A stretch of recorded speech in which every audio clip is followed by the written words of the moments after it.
Most bankers aren't ready to help you until after their third cup of coffee.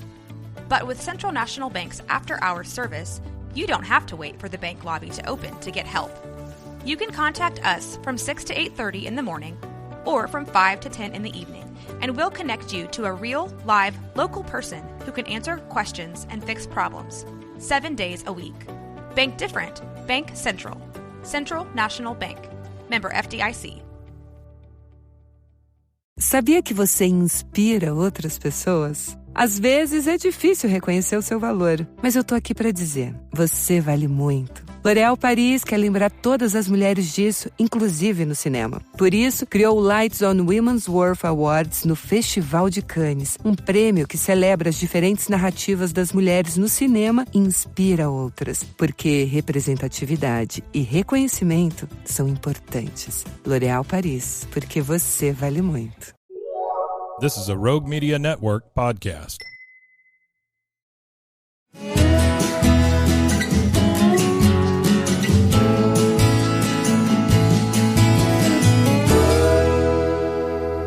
This is Central Texas Life with Ann Harder. Hello, everybody. Welcome to Central Texas Life. And I am so happy to get the chance to visit with Bricker Bruner. But I've known you, I don't even remember now how we met, but we had kind of a chance encounter at Lane's downtown. And I said, I need to have you come be on the show and talk about events. I also do a podcast called Central Texas Events that drops on Fridays. And there are a lot of events in this town. There are a lot of events. Which is good for you because that's your business. Between personal, private events, and even the nonprofit corporate world, there's a lot that goes on in this town. Even in the nonprofit world, there's over, 2,000 nonprofits in Waco. I have never heard that figure, but I'm not surprised. It's a very high number last time I looked at it. And so between nonprofit events and private events and corporate events, it's just there's something every weekend. Yeah. Well, so let's talk a little bit about your business is Bruner Events. Bruner Events, yes. Bruner Events. Yeah. And but you got started doing this, at a pretty young age. I mean, have you always enjoyed party planning and doing I've this always kind of been stuff? the person that enjoyed organizing things and planning things. Yeah. So it actually started when I was at Vanguard, where I attended high school. And my teacher, Suzanne Kelly, kind of got me into that. She was friends with Paulette Penley, who owned Penley Party Productions. Yeah. And so I started working there my senior year in high school. Mm-hmm. And now here we are 16 and a half years later. So, right, you learned. Hey. So you learned your trade from and I know Paulette. They're still they're still doing great and strong. And it's one of those things too. This town with everything that goes on and with the ever growing of Waco just seems to be always growing. There's enough. I know. There's enough for everybody. There's not one company that could just do everything. No, and not everyone's a mesh for everyone either. So it works out perfect. Okay, well that's good because I want to talk about that. Of course, there's all kinds of things, as you kind of touched on. There's wedding receptions. There's, So do you do the whole wedding planning or not? So I actually do wedding planning and coordinating. Okay, because that's a whole other thing with the service and all that. It's a whole other thing. That's a very valid point. I do wedding planning and coordinating. That's actually, when I was at Penley, I started doing the wedding planning and coordinating. Okay. And so that kind of was an added feature when I worked there. We could also have an on-site coordinator to help you plan your wedding. Right. And so I and just kind of marshal things as it's happening. Well, all the moving pieces people don't think about, between all the much. vendors, you could have anywhere from, 1 to 2 vendors to 30 different vendors, depending on what you're doing. And so that kind of, you need that person, especially on your special day. You don't really want to be stressed. You don't want to be worrying about it. And the problem, when you hire a coordinator, our job is to basically problem solve if there's a problem too as well. Right. Because the ultimate game is for the bride and the bride's parents and the groom to never realize there ever was a problem. So they think that whole entire day ran smoothly with no issues. That's right. So, and they didn't know that you were pulling your hair out at one point. It makes me because I did one wedding 2 years ago in November, and it was downtown. It was at the Dr. Pepper House. And it was in November, and it was when it was cold, and it was sleeting. Not raining. I can handle sleet over rain because it doesn't stick to anything. Right. And the father of the bride was just kind of standing in the kitchen looking out and kind of being worried about everything because everything was outside. The ceremony was in the Oh. backyard. We flipped the backyard for the reception. The dinner was in a tent that we did on the street. So everything was based around outside. And so whether it's wedding planning or just event planning, you're constantly checking your weather app. Oh, yeah. And so I remember the bride's father looking at me and said, "Well, why aren't you stressed?" And I started laughing. I said, "Because it is what it is, and it's going to be fine." And he just kind of looked at me thinking, what the heck? Well, they're going to be married one way or the other. Yes. And so sure enough, about 30 minutes before the ceremony happened, it didn't clear out. It's still cloudy. It's still cold. But it stopped sleeting. We went in, wiped down all the chairs, and everything went perfect. And that whole entire night, the rest of the night, it was cold, but everyone seemed to enjoy it. So. Yeah. Oh, but yeah. Well, that's another thing. When you add the whole component of weather on an outside event, Yes. you just, it's nice if you can have a plan B and already know, okay, well, we're going to go inside. Yes. We're going to do this. But sometimes you don't have a can't. plan B. And you it's don't like have we have an one. event this weekend down in Belton at Schaaf's Barbecue. And it's outside. And we have tents and everything like that. And with last night's storm, it kind of took out some of the tents and damaged some of them. So we have to go in and fix those because, not only with the planning, our company also does the coordinating of the tents, but we also do rentals as well. So we have Right. tables and chairs and everything like that. So we'll bring all that on Sunday with the outdoor event this weekend. But again, with the outdoor event, there is no plan B for this one, so the show will go on. And Yeah. So is the weather looking it's okay? supposed to be good that evening. Yeah. It's supposed to be good. Well, usually they can pretty much predict, a week out. And, Yes. And they'll tweak it and Yes. move things. You can have a general idea. Yes, and that's this particular event I've been doing for, I don't even know how long, for a long time. Oh, really? And we started adding the tents to the actual venue itself probably about 8 years ago, just because of safety. Whether we needed them or not, it allowed us to have the coverage in certain areas that Right. we needed, even though it's still outdoors. Now, of course, if it was like tornadic weather, obviously that's not going to go over well. So But- what you just make an announcement? Everybody At go that home. You've point, gotta they get to would safety. make an announcement for safety and send Yeah. everybody home. So Yeah. Yeah. Has that happened before? Have you I had have one just go never bust? actually had that happen. Well, that's so, good. I need to knock on some wood. There's something wood. But I've never had that happen. So Yeah. it always seems to clear up, and long enough for the party. It might be bad weather leading up to it, but all of a sudden it just clears up. The party goes on. No one realizes. Everyone Yeah. leaves. All of a sudden the sky falls out. So it happens. It happens. Only the people taking everything down have to worry. Yes, worry about that. exactly. Yeah, because then there is that. There's of course the setup and the beautiful tables and the decorations Yes. and the and all the fun stuff, and then somebody's got to pull it all down and get it all ship shape after that. They do. And we have a wonderful crew that. I was going to say, how many people do you employ? I have 10 people that work with the setup part of it. Yeah. And they stay on board with us pretty full time, especially Yeah. during the spring. Really? And could not do it without them. We have me. It's been myself for the longest time. Bruner Events has been around for 6.5 years. 6 or 7. I can't remember. Anyways. But yeah, we've been around for a while now. And so it's for a long time it's been me, but I've hired a couple of other people to help me inside up front as well. Oh, So, really? yeah, Okay. because we have grown more than I ever thought we would grow. Well, so and again, referencing Penley, I know they have a warehouse and they have just got masses of things. Are you starting to Yes. collect It becomes chairs? it becomes a problem. Some Yeah. of my employees will joke with me that it's basically just my shopping addiction. Is what it houses, but we do have a warehouse location with storage of tables and chairs and Yeah. linens Well, and linens centerpieces and and lighting tablecloths and and- everything. Yeah, and so how are tastes moving too? I mean, what are you seeing people wanting more real sleek mid-century looking stuff? I mean, are the typical chairs that look like golden bamboo or Those are still popular. Yeah. If you look at Waco versus Dallas or Austin, there's definitely 3 different design aspects. Oh, really? Dallas tends to be more of the sleek, modern, over the top. Waco tends to try to meet between the Austin style and the Dallas style. So we see a lot of the sleek, modern, fun, clean, but we also see a lot more of the bohemian kind of, and also mid-century modern, that kind of look coming from the Austin area. Yeah. So it's Waco's kind of a mesh of both styles. Well, and then of course, there's lots of these really rustic venues. Yes.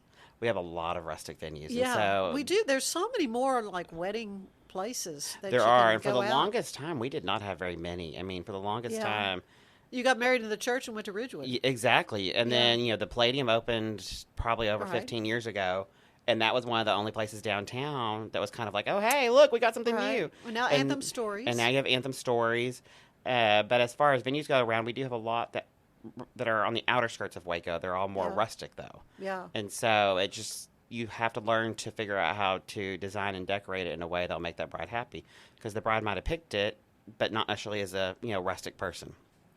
So you got to dress it up. Yeah, and so I did want to kind of touch a little bit on that, on the when you're working with a bride or you're working with somebody who's in charge of an event, might be a committee person. Yes, we do a lot of nonprofit events. A lot of nonprofits and things. A lot of times they'll have an idea of how they want it to look or a theme. How important to you is a theme, having a theme? A theme has kind of gone to the wayside. Oh, really? It's more of people. I mean, when you say theme, I think instantly like Mardi Gras ball, or we do that. Like that has a theme. Right. A lot of the clients, they tend to have more of a color scheme and a feel they want. Yeah. And so it's a matter of achieving that feel they want. And and sometimes they might want some of the events that we do, they might want the 1920s Gatsby theme, but they refuse to call it Gatsby. So you just kind of go with the color scheme and make it work, even though it's 1920 Gatsby. So it just depends on the event, honestly, with themes. A lot of the nonprofit events still do have themes, but when it comes to like the more corporate stuff, they just kind of tend to want it to be more classy, clean, elegant, depending on what kind of situation it is, or fun. Yeah. So again, this is something that from the time you were young, you liked helping I've people always plan. enjoyed this. So yes. so you've always been real detail oriented. I mean, it seems to me like there are as you say, so many moving parts in an event. You've got to be hyper organized. I classify myself as a chaotic type A, which I don't know if that's a real thing or not. That's interesting. Because I am detail-oriented. I am organized. Now, most people who come in and kind of look at me, they're going to think, what is going on here? But you have to be. You have to think about, my brain is constantly going and having to think about, okay, well, what if this happens? We got to fix this. And that's what you're people right. don't I understand. mean, It's not, as you say, you're troubleshooting. Yes, and it's not like you just have planning. it written down in front of you in a piece of paper either. Yeah. So you do have to be very organized. You have to be with it. And just be prepared for literally anything to change at any given moment.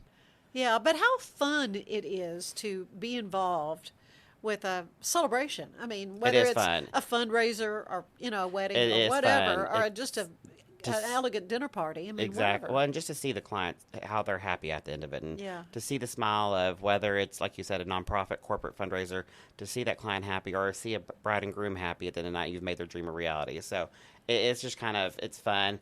And after every event, you do suffer from post-event depression. Okay, you're kind so of tell me about that. I mean, there's such a build-up. Well, you work with these people for so long. I mean, whether it's a corporate event, private event, or a wedding, you work with these people for months on end. Yeah. And then all of a sudden, it's like, oh, okay, it's done. This is kind of sad.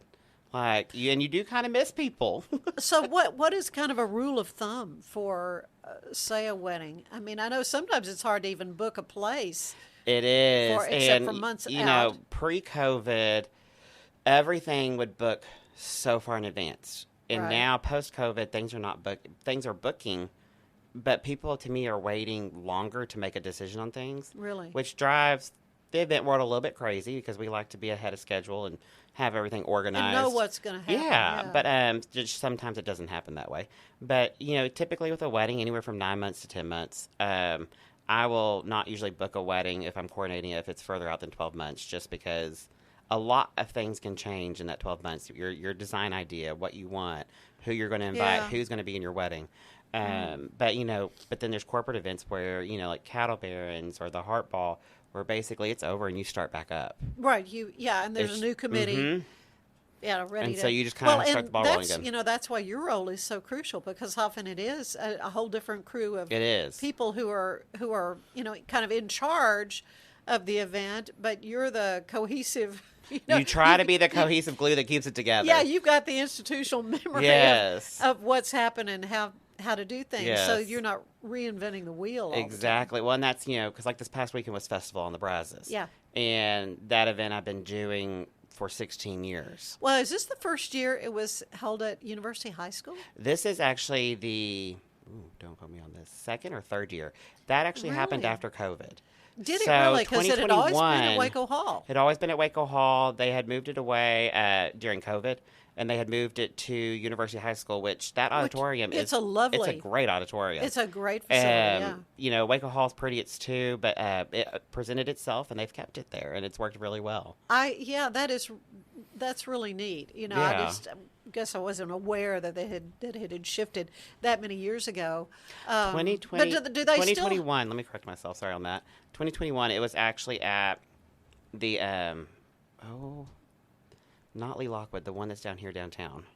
Oh, yeah, right. It was at that one in 2021. Masonic the Masonic Lodge. Temple, so in yeah. 2022 is when it moved to University. Okay. So 2022, 2023, and then this year. So it'd be the third year, I believe. Yeah, that's cool. So do they still have like the pageant and all that? Or They is do. it- They it's have it. all- They've condensed it. Because if you've ever attended the pageant before, you know it's a really long I used pageant. to long It's time a ago. long pageant. Yeah. So they I was can- in that opening scene. I would just Yes, walk where on you hold stage. sign. And one time I did get to sing "Welcome to Waco." I was in the troupe that sang. You know, so They've condensed it down to where it's only an hour long, and then they have the Ah. presentation afterwards. the the- ladies in the dresses. Oh, it's so elegant, so pretty. Yeah, It is. And so, you know, it's kind of like, but back to what you were saying, I've done that for so long. It's kind of one of those things where that committee changes every year. right. So it's good to have that person. Either the committee members can stay a little bit longer on the committee if they want, or, you know, like this from the event side of it, it's just nice to have that person that kind of be like, well, we've done this in the past. Yeah, we This know is what what we're doing. Let's Yeah. do this. It works Yeah. well. We learned this didn't work well. We learned this was a train wreck. We learned this was great. And that's Right. just, I mean, that's every event. You That's learn. right. If you can't learn from your mistakes, then there's something wrong. Yes, So you yes. never want to repeat. You know, my adage has always been, if I'm going to make a mistake, make it be a big one. So I learned Exactly. from it, and so far, you know, it's kind of happened that way. But anyway, Exactly. that it's really neat, you know, to get to kind of to talk to you about this. I've always been kind of curious about what kind of makes you tick, you know, in wanting to do, because it's a lot of stress. I would think. It is a lot of stress. I have lovely parents who deal with that end of it, who constantly, you know, when I first started out, just listening to me talk about everything. But it's a lot of it's a very high energy, high stress job. Yeah. And so you do have to learn to cope, and you do have to learn to just step back and learn to breathe, Yeah. and just take 2 seconds in your own time, and take a few breaths, and you'll be fine. Yeah. But it's also what keeps me going. Oh, So- yeah. Well, so we've, you know, had some photographs. You shared some photographs Yeah. of some beautiful tables and, you know, lakeside views at a Mm-hmm. private home and, you know, all kinds of different type events that you've coordinated. Is there anything that stands out as like, oh, man, that was just the best? Oh, that's a hard one because they all start running together. Well, it's kind of like picking your favorite child. I know. It is, and it's not necessarily that it was one particular event. It was a weekend, Oh, really? and it was a weekend that made me realize, okay, I can do this. And it's when I branched off on my own. Uh-huh. And we had an event in Waco. We had 3 events in Waco. We had a wedding in Dallas, and we had an event in Temple. Really? And That's I a remember lot. it was a lot. And we do typically more than 2 to 3 events a weekend. And so Oh, so that's but just kinda not- norm. That's It's a- norm, but not necessarily be across 3 different cities that Oh. are all so far apart. And so it was, I'll never forget, it was what I was actually doing the wedding in Dallas is at the Westin downtown. And I'm texting my crew, just constantly keeping up with them, making sure everything's going okay. They're Right. sending me pictures. They were Right. wonderful. And I sat down, and it was just the biggest, I don't even know how to describe it, feeling that I had where I'm like, okay, we can do this. Everything went off without a hitch. Yeah. And so even the wedding in Dallas being downtown Dallas, the Westin, the wedding was down below ground level. They have this pavilion that's below ground level, Yeah. so it has a view of the sky.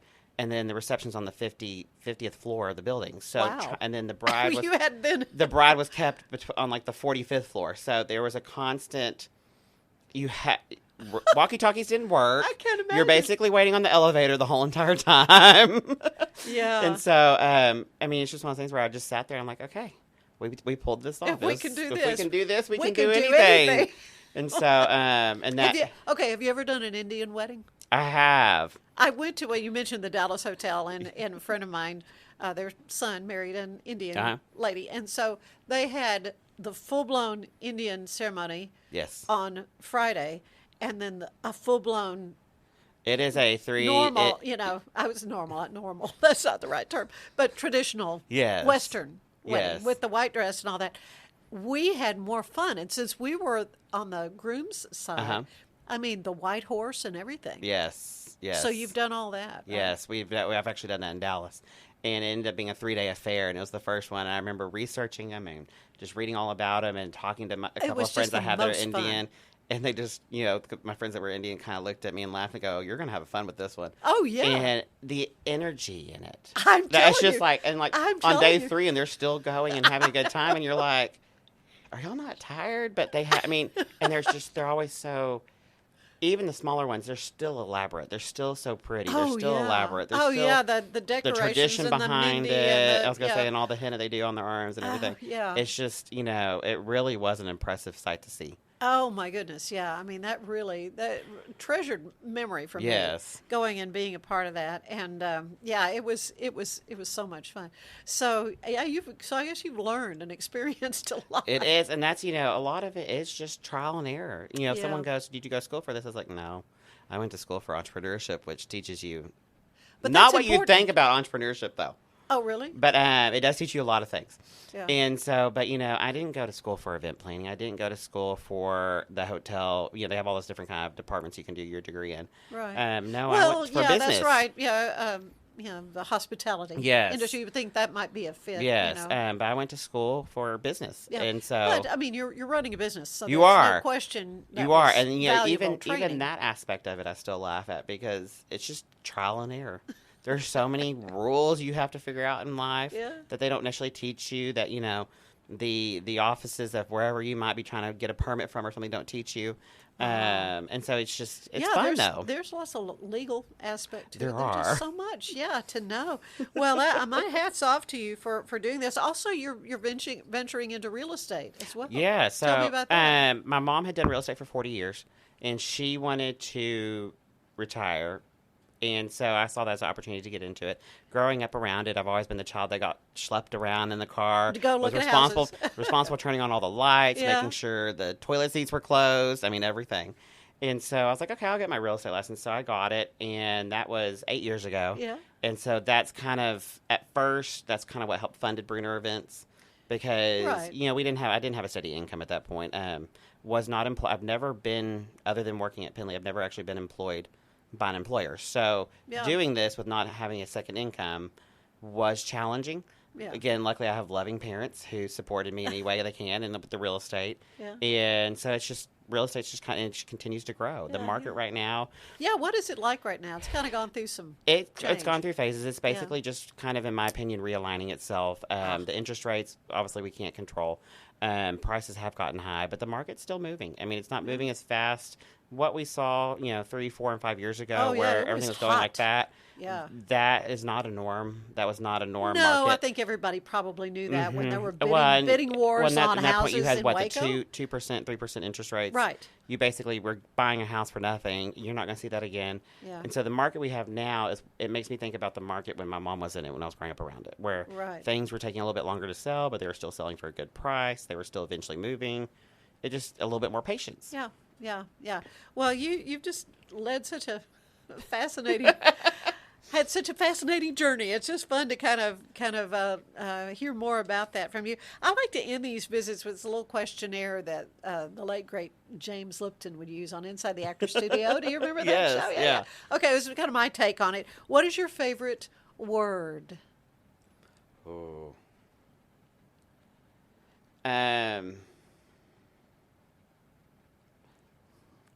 Well, there's one word that I can't say. It gets said in my head a lot. But then, one word I always just tell myself, it's all going to be okay. I don't know if that's really a word. It's, I repeat it to myself. It's like, okay. So I don't know if that's my favorite word, but it gets said in my head a lot. It's all going to be okay. It's all going to be okay. What about your least favorite word? Oh, that's a hard one, too. I don't know if I really have a least favorite word. It's more of people who tend to be negative. Yeah. especially in the event world. Like, I don't need your negativity. I don't need your stress. We'll get it figured out. It's all going to be okay. It's all going to be okay. There, you can just kind of flip it right around. What turns you on then, creatively, spiritually, or emotionally?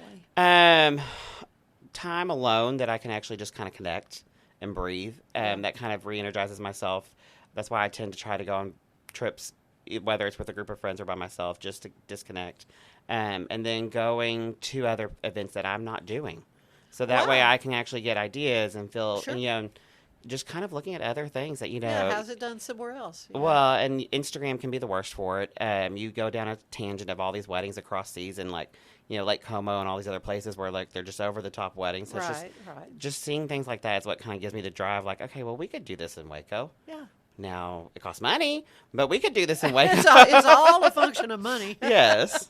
And so just kind of having that time where I can just sit there, even if it's in my car for 30 minutes, where I can just sit there and be quiet. Just be quiet. And just think and connect and just kind of regroup. Yeah, good. Well, then what turns you off creatively or spiritually? Negativity is really good. I hear that. And negativity, most of the time, yeah. Both creatively and spiritually. If someone says, I'm the kind of person, too, if you tell me I can't do it, I'm going to find a way to do it, even if it might kill me. But I'll find a way to make sure it gets done. But then also, too, just people who make it all about themselves. So when you see other event planners, you see them where they'll sometimes make it all about themselves. And it's like, no, it takes a cohesive group of everybody to pull that off. It's not just the rental company. It's not just the planner. It's all of us together. Right. And, I've seen that, not necessarily in Waco at all. Waco is a very great community to work in with all the different vendors. But you see that in the larger cities where the planner takes all the credit but never shares it with anyone else. So kind of like, that's just kind of like, no, that teaches me that I don't want to be that way. Yeah. What sound do you love the most? What sound? Honestly, what calms me is birds chirping. Yeah.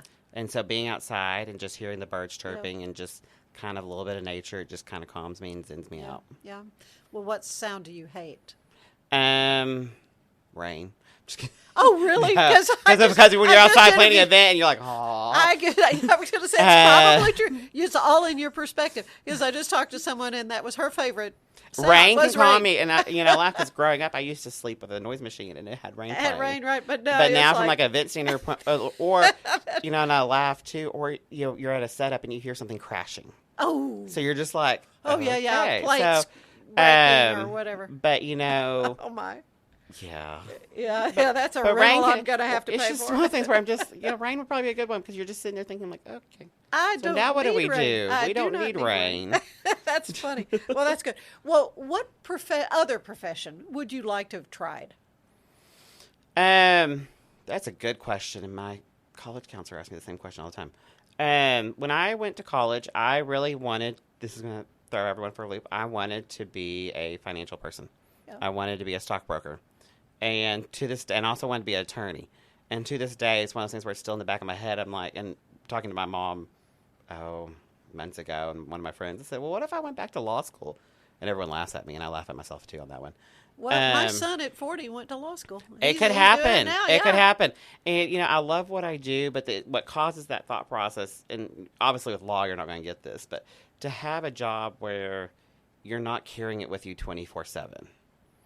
To have a job that you could leave the office, especially, even the stockbrokers, you're still going to carry it after the fact. Right. But that's one I've always thought in the back of my head, like, wouldn't it be nice to have a job that you have from 8 to 5, and when you leave it, you don't have to worry about it? Yeah. I don't think that exists. I'm not sure that it does. What profession do you know you would not want? A doctor. Okay. I've heard that before, too. A doctor. From a doctor, I heard lawyer. He didn't want to be a lawyer. No, it's one of the things, growing up as a kid, you always want to be either a firefighter, a doctor, or an attorney. Yeah. And a doctor was never my thing. Never one of them. We're grateful for them. I'm very grateful for them. I have a couple of friends that work as doctors and nurses and everything like that, and I look at them and talk to them about their day, and it's just like, no, I don't think I could do that. Yeah. So, very emotional job. Yeah, I would think. And so it's just one of those things where, and again, even when they're off, they're not off. So I was going to say, they do take that job home with them, too, I'm sure. Well, one last question. When you arrive at the pearly gates, what do you want to hear God say? Oh. I don't know. I've never thought about that one either. That I survived and did it. Yeah, that's right. That I did it. That I made it. That's right. That I made it. And that hopefully when that happens, I am old. Yeah. I hope it's not anytime soon, but it's one of those things where, I know it's going to be nice one day when, you do up there, you make the comment like, well, you finally made it or you did it. You completed everything. And seeing a lot of people, though, it'll be neat. Yeah. Yeah. Yeah. Well, Bricker, thanks so much Thank you for your for time. having It's me. been I appreciate it. So much fun. Yes, Bruner Events. Bruner That's Events. correct. And so they can find you on Facebook. We have Facebook. We have Instagram. They're all Bruner Events. And we have a website that's www.brunerevents.com. Okay. And you can help them. Yep, I can. You can help them with whatever they have. Yes, I All can. right. Thanks so much. Thank you. And thank you for being with us. And we'll see you again next time on Central Texas Life. Bye-bye. Central Texas Life with Ann Harder is part of the Rogue Media family. Be sure to check out our other shows at roguemedianetwork.com. Please rate this show 5 stars on iTunes, Spotify, YouTube, or anywhere you get your podcasts. Join us again soon for more Central Texas Life with Ann Harder.